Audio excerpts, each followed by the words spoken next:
Mercedes did not just get caught with a cooling system.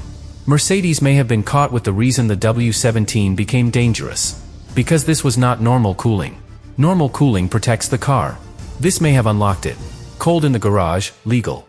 Hot on the straight, stronger. Back under inspection, clean. And that is why rivals demanded the FIA act immediately. Because every team fights heat. Heat kills tires. Heat forces drag. Heat drains performance. Heat makes cars fragile. But Mercedes may have found a way to turn that same heat into a hidden advantage. More power when the engine is alive. More efficiency when rivals are managing temperatures. More control when the race gets brutal. And if that secret system crossed the line, Mercedes could face a technical scandal that changes the season. But if it was legal, the rest of the grid has an even bigger problem. Because Mercedes did not just cool the car. They may have found a way to make heat work for them, while everyone else was still trying to survive it. Subscribe to the channel. At first, the phrase secret cooling system sounds almost too simple. It sounds like a duct, a vent, a hidden opening, a clever way to stop the Mercedes from overheating. But that is not why rivals were worried.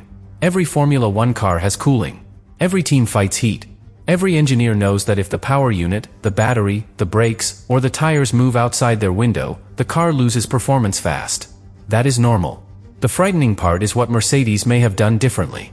Because the W17 was not suspected of simply surviving heat better. It was suspected of using heat better. And that changes the entire meaning of cooling. Cooling is usually defensive. You cool the car because you are afraid of failure. You open bodywork because the engine needs protection. You accept drag because reliability matters more than a few kilometers per hour. You sacrifice performance to keep the machine alive. But Mercedes may have turned that logic inside out. They may have treated temperature not as something to escape, but as something to control. Not remove. Control. That is the key word. Because a Formula One car does not need to be cold. It needs to be in the right window. The right engine temperature. The right battery temperature. The right tire surface temperature. The right brake temperature. The right aerodynamic platform. And if one team can control those windows more precisely than everyone else, that team does not only gain reliability. It gains freedom. Freedom to run tighter bodywork. Freedom to reduce cooling drag. Freedom to keep the car aerodynamically clean. Freedom to let the driver push longer. Freedom to make the power unit work harder when the race demands it. That is why the Mercedes story became so dangerous. Because the alleged secret was not just, how did they cool it? The real question was, what did cooling allow them to unlock? That is what rivals wanted the FIA to understand immediately. If Mercedes had simply designed a more efficient cooling package, that would be painful for everyone else, but normal. That is Formula One. A team finds a better solution, rivals study it, and the development war moves on. But if the cooling system helped create a hidden performance state, if it helped the car behave differently when hot than it did when inspected cold, then the issue becomes much bigger. Because now cooling is no longer just a support system. It becomes part of the loophole. Cold in the garage, the Mercedes looks compliant. Hot on track, the car becomes stronger. Back under inspection, the evidence becomes harder to see. That is the nightmare version for rival teams. Because the FIA can measure a car in controlled conditions. But the car that wins the race is not living in controlled conditions. It is vibrating, heating, expanding, compressing air, burning fuel, deploying energy, protecting tires, and fighting through loads that no static garage check can fully reproduce. That is where Mercedes may have found the gap. Not in what the car was when still, but in what the car became when alive. And that is exactly why the cooling system matters. To make a thermal advantage repeatable, you cannot just let heat build randomly. Random heat destroys cars. Random heat creates failures. Random heat makes performance unstable. You need heat in the right places, at the right intensity, for the right amount of time. You need the engine to reach the state where the materials behave as intended. You need the cooling to prevent the system from going too far. You need the bodywork to reject enough temperature without ruining the airflow. You need the car to hold that operating condition lap after lap. That is not simple cooling. That is thermal choreography. And if Mercedes built the W17 around that choreography, the rest of the grid was not chasing one part. They were chasing an entire philosophy. That is why this first block matters. Because rivals did not demand FIA action over something ordinary. They demanded action because the Mercedes advantage may have been hidden in the relationship between systems. Power unit, cooling, materials, aerodynamics, tires, energy deployment. All connected through temperature. And connected performance is the hardest kind to fight. If the advantage is one duct, you photograph it. If the advantage is one opening, you copy it. If the advantage is one illegal device, you protest it. But if the advantage is a car that uses temperature to bring multiple systems into a better state, then the solution is not obvious. You have to understand the whole car. That takes time. And time is exactly what rivals cannot afford to lose. Because while they are trying to understand the secret, Mercedes is scoring points. While they are asking whether the cooling system is legal, Mercedes is learning how to use it better. While the FIA considers the boundary, the W17 keeps racing. That is why immediate action became so important. A loophole does not need to last an entire season to damage a championship. It only needs to last long enough to create a lead.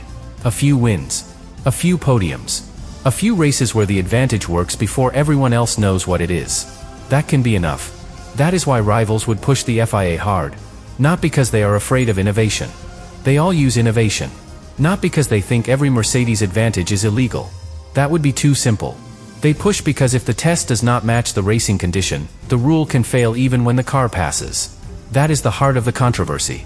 The Mercedes could be legal under one measurement, and still raise questions under another. Cold condition. Hot condition. Static inspection. Race operation. Those are not minor technical details. They decide whether the rulebook is measuring the right version of the car. And Formula One cars are never truly one version. They change constantly. A wing flexes under speed. A floor moves closer to the track. Tires deform. Brakes heat. Engines expand. Materials shift.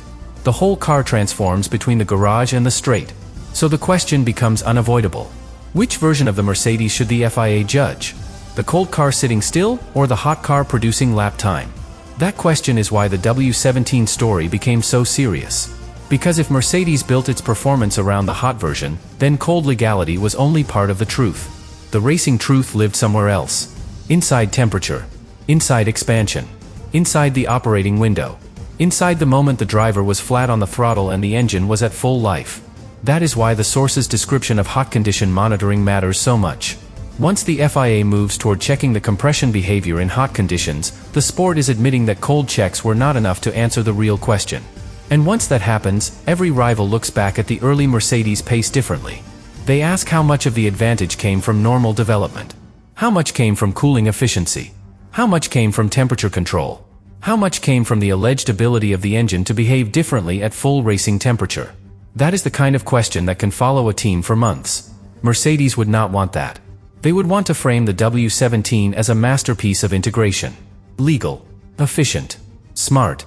A car that simply handled the new rules better than everyone else. And maybe that is exactly what it was. But Red Bull, Ferrari, Audi, and the rest of the paddock would not accept that without pressure. Because if Mercedes found a secret thermal route to performance, the advantage could influence far more than straight-line speed. It could influence the entire balance of the car. A better cooling system can allow tighter packaging. Tighter packaging can clean up airflow. Cleaner airflow can improve rear stability. Better rear stability can reduce sliding. Less sliding protects tires. Healthier tires preserve race pace. Preserved race pace creates strategy freedom. Strategy freedom gives the driver control. That is how cooling becomes victory. Not in one dramatic moment. Through a chain. And chains are what make Formula One cars dangerous. A rival can fight one strength. But a chain gives fewer targets. If Mercedes is only fast down the straight, you attack them in corners. If Mercedes only protects tires, you attack them in qualifying. If Mercedes only has cooling efficiency, you study the bodywork. But if cooling supports power, power supports setup, setup supports tire life, and tire life supports race control, then the advantage becomes much harder to isolate. That is what rivals feared. They were not looking at a cooling system. They were looking at the possible foundation of the W17's entire performance. And that is why the FIA could not treat the pressure casually. Because the new regulations were supposed to create a fairer battlefield. The compression limit was supposed to stop one engine from dominating through combustion alone. The new hybrid rules were supposed to make efficiency, electrical deployment, and balance more important. But if Mercedes found a thermal loophole that allowed the engine to reach a more powerful state at race temperature, then the new era may have been tilted from the start. Not through a visible illegal part. Through a measurement blind spot. That is what makes this kind of controversy so hard to resolve. Mercedes can say, we passed the checks. Rivals can say, the checks were not enough. The FIA can say, the regulation is being clarified.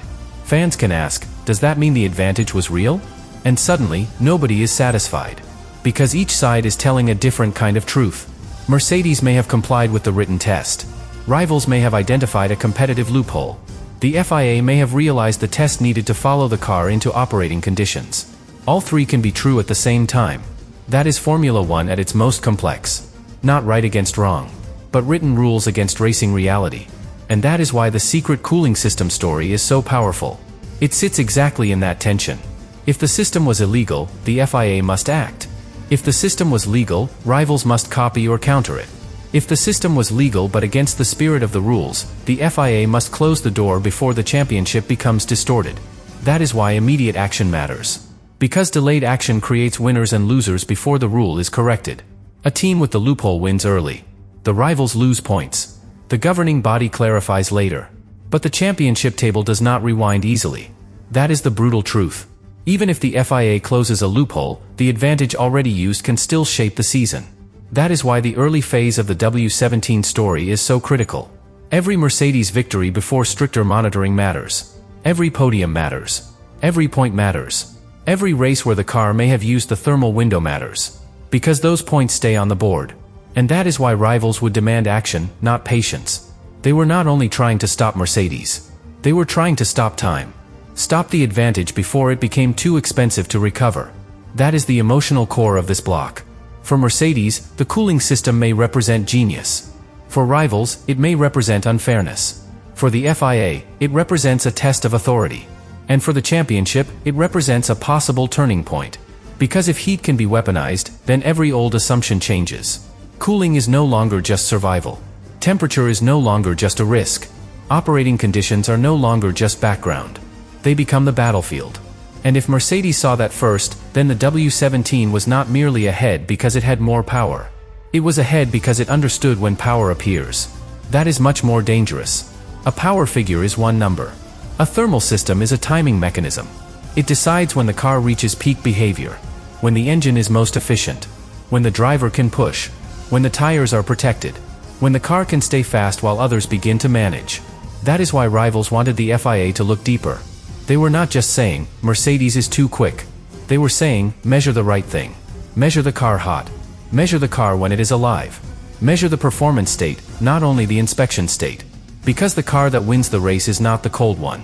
It is the one at full temperature, under full pressure, at full speed. And if Mercedes had designed the W17 to become its best self exactly there, then the FIA had to decide whether that was genius, or whether the rulebook had been outsmarted too completely. That is the first major reveal. The secret cooling system was never really about cooling. It was about control. Control of heat. Control of power. Control of the car's transformation from legal machine in the garage to race weapon on the straight. And if Mercedes controlled that transformation better than anyone else, then the rivals were right to panic. Because they were not chasing a faster car. They were chasing a car that may have known how to become faster only when it mattered most.